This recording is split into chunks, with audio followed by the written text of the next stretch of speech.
The first missing person report barely made a ripple. Tourists disappeared all the time along the Florida Panhandle. People got lost in the water, drifted too far out, partied too hard, ran off without telling anyone.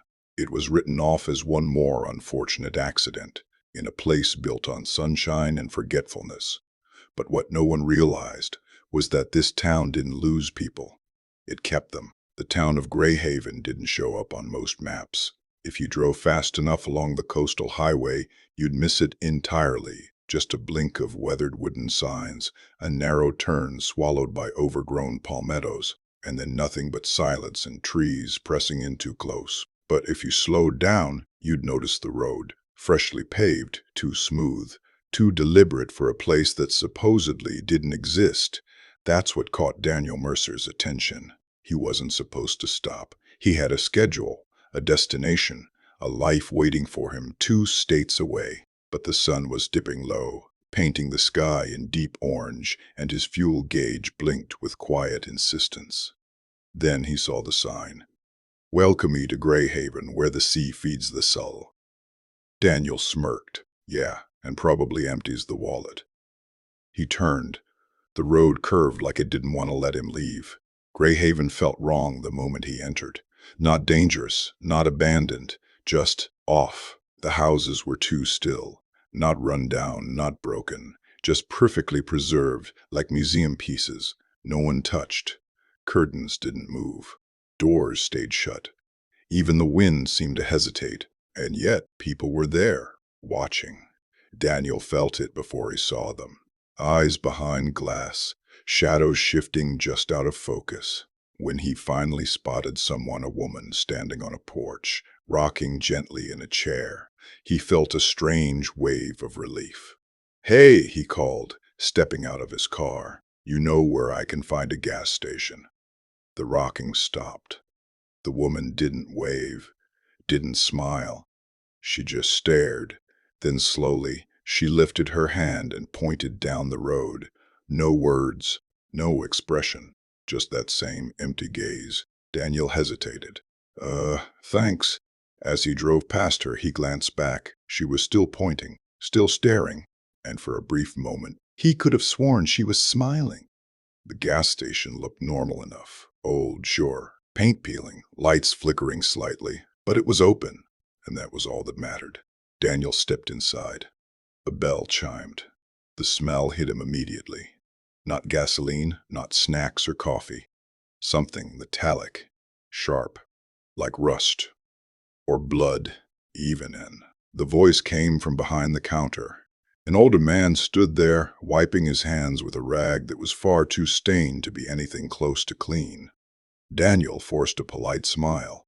"Hey, you guys still got gas?" The man nodded slowly. "Pump's working. Great. And maybe a bottle of water?"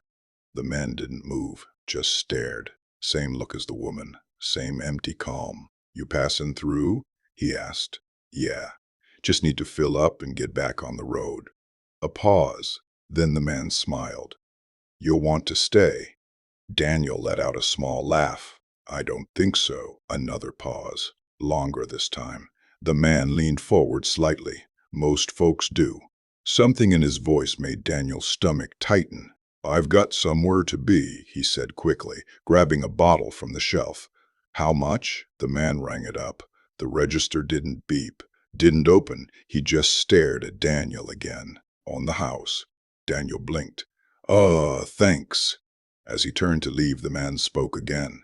"You shouldn't drive at night." Daniel stopped. "Why?" The man tilted his head. "Road gets confusing. A beat. Then people get lost." Daniel filled the tank faster than necessary.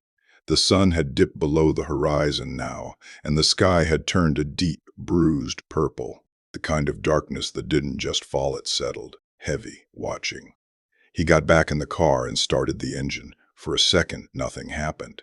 Then, the radio flickered on by itself. Static, then a voice. "Stay." Daniel frowned and turned it off. The engine coughed to life. He pulled onto the road and drove. 10 minutes passed, then 20, then 30.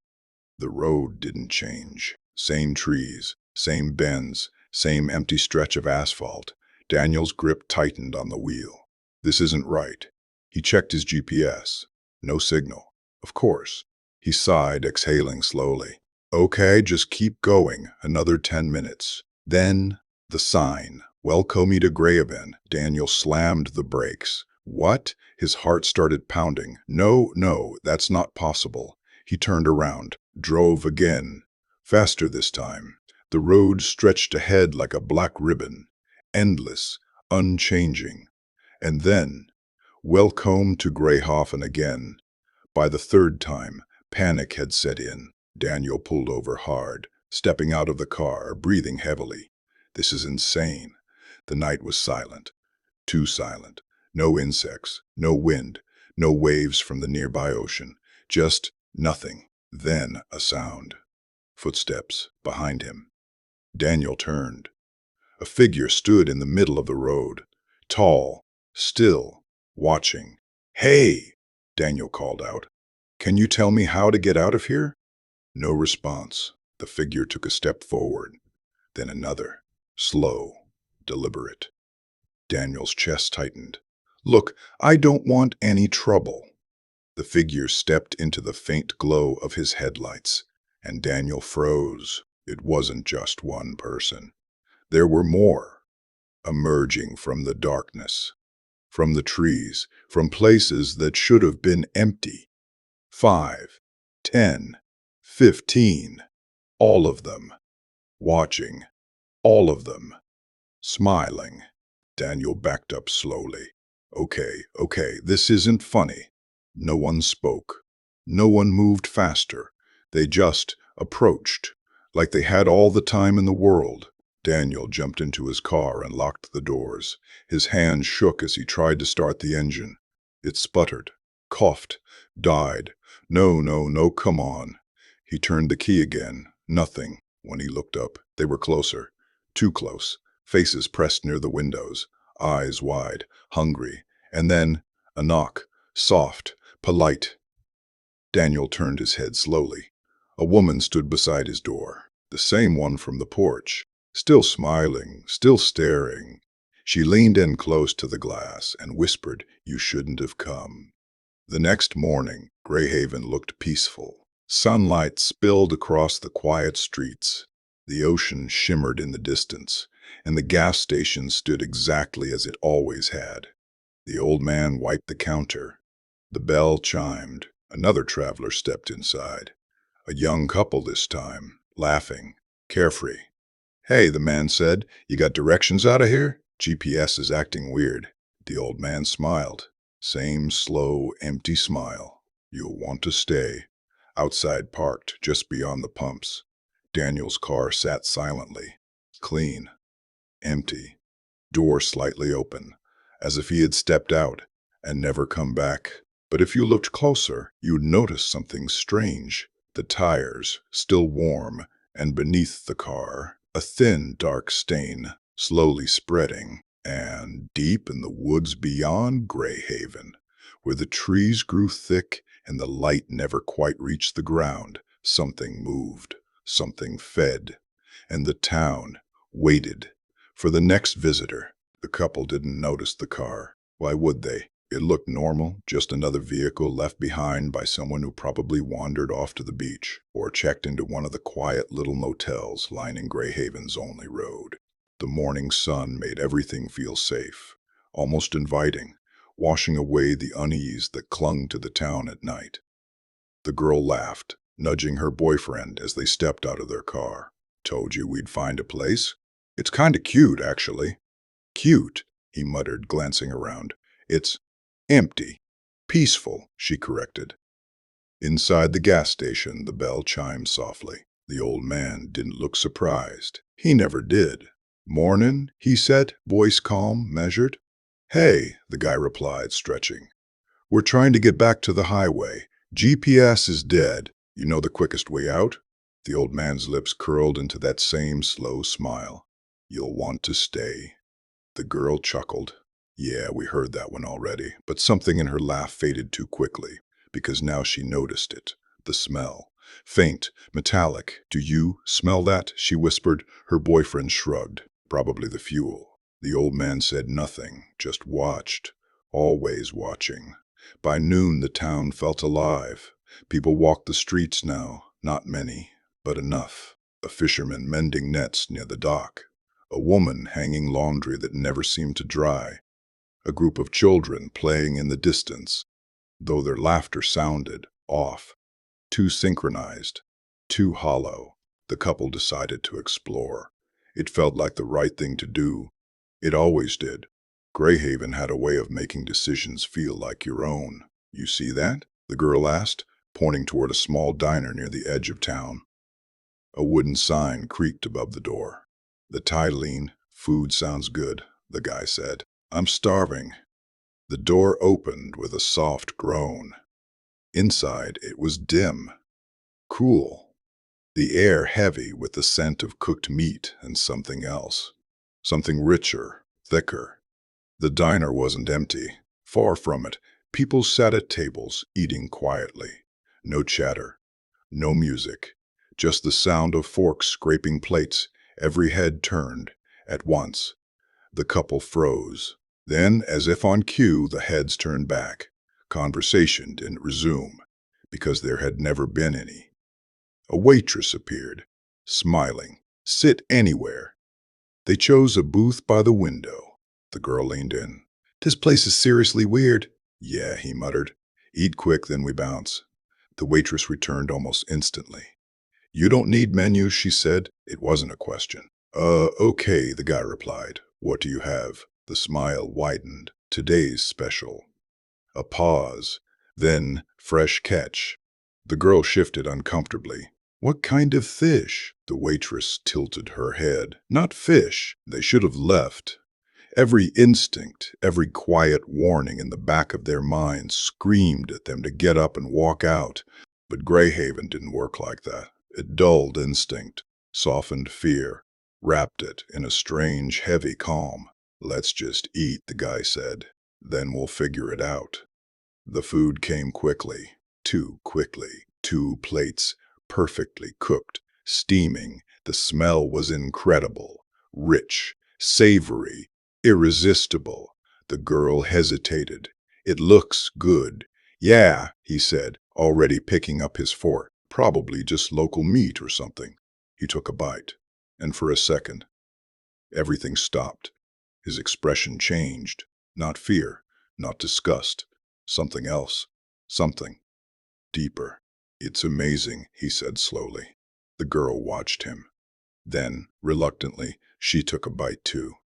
And just like that, the fear vanished, replaced by something warm, something comforting, something that made the world outside the diner feel distant, unimportant.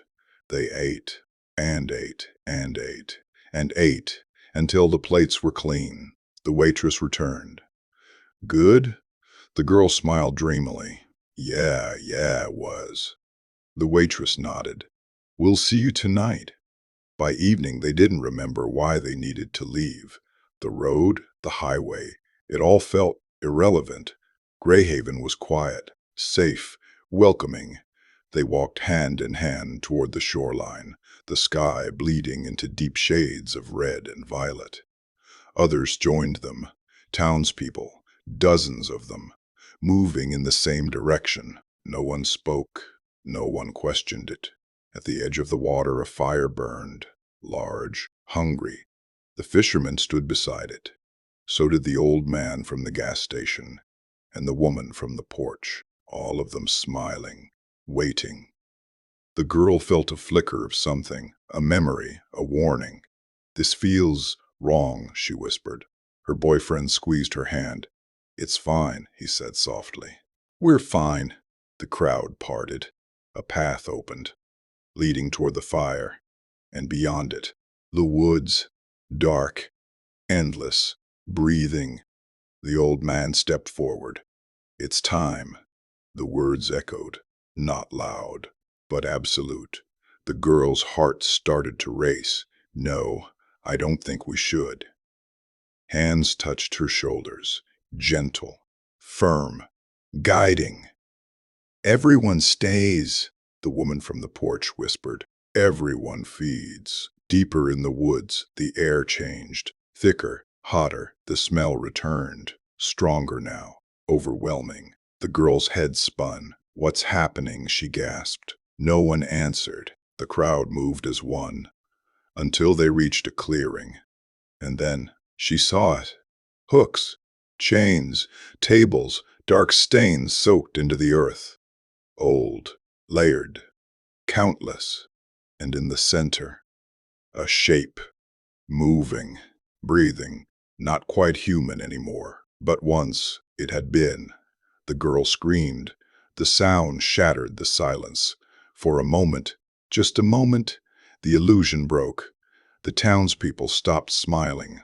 Their faces shifted, hungry, empty, predatory. The boyfriend staggered back. What the hell is that? The old man's voice came, calm as ever. Dinner. Panic exploded. The couple tried to run, but the crowd closed in. Fast, too fast. Hands grabbed, pulled, dragged. No, let jog. No bet go. The girl kicked, screamed, fought with everything she had. For a second, she broke free. She ran through the trees, branches tearing at her skin, heart pounding, breath ragged. Behind her, footsteps, many, relentless. She burst onto the road, the same road, endless, empty. Her eyes locked onto something ahead, a car, parked, door open. Hope surged. She sprinted toward it, collapsed inside, fumbled for the keys. Nothing. Please, please, the engine didn't respond. Of course it didn't. It never did. A shadow fell across the windshield. She looked up. The woman from the porch stood there, smiling. Blood smeared across her face. "You're part of us now," she said softly. The scream that followed didn't last long. It never did. The next morning, Grayhaven was quiet again, peaceful, untouched. The ocean shimmered. The houses stood still. The diner prepared for another day, and the gas station waited.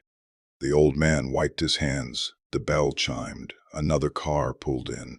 Another traveler stepped out. Confused, lost, perfect. "Hey," the traveler called. "Can you tell me how to get out of here?" The old man smiled, slow, certain. "You'll want to stay outside." Two cars now sat near the pumps, both clean, both empty, doors slightly open, and beneath them, dark stains, fading into the dirt, as if the ground itself was hungry. And somewhere deep in the woods, the feeding began again. Because Grayhaven didn't lose people, it kept them, and sooner or later, it consumed them.